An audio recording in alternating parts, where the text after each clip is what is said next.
राजवीर और आयरा, दो नाम जो एक दूसरे के खिलाफ तलवार की तरह थे। कॉलेज जानी जाती थी।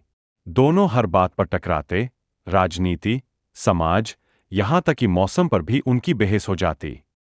एक दिन कॉलेज में एक वार्षिक प्रतियोगिता की घोषणा हुई। एक साथ, एक लक्ष्य, इसमें भाग लेने वालों को टीम बनाकर एक प्रोजेक्ट तैयार करना था।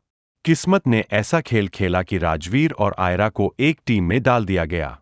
दोनों के लिए यह किसी सजा से कम नहीं था, लेकिन प्रतियोगिता जीतने की जिद ने उन्हें साथ काम करने पर मजबूर कर दिया।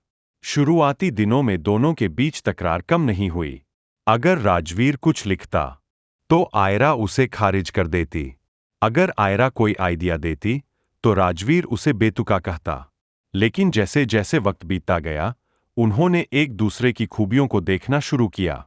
आयरा को एहसास हुआ कि राजवीर जितना जिद्दी था, उतना ही मेहनती भी था। वहीं राजवीर ने देखा कि आयरा की सोच में गहराई थी और उसकी कल्पना शक्ति कमाल की थी। धीरे धीरे उनकी बहस चर्चा में बदलने लगी और चर्चा हंसी मजाक में। अब वे लड़ते नहीं थे, बल्कि एक दूसरे को समझने लगे थे। रात दिन साथ काम करते हुए उनके बीच की दीवारें गिरने लगीं। आयरा की आंखों में जो पहले नफरत दिखती थी, अब उसमें एक अलग चमक थी। और राजवीर, जो उसे पहले सिर दर्द समझता था, अब उसकी मुस्कान पर ठहर जाता था। प्रतियोगिता के आखिरी दिन, जब उनका प्रोजेक्ट प्रस्तुत किया गया, तो पूरी ऑडिटोरियम तालियों से गूंज उठी। उन्होंने न सिर्फ प्रतियोगित, बल्कि एक दूसरे का दिल भी। उस शाम कॉलेज की छत पर खड़े होकर राजवीर ने हल्की मुस्कान के साथ पूछा, तो अब भी मुझे अपना सबसे बड़ा दुश्मन मानती हो?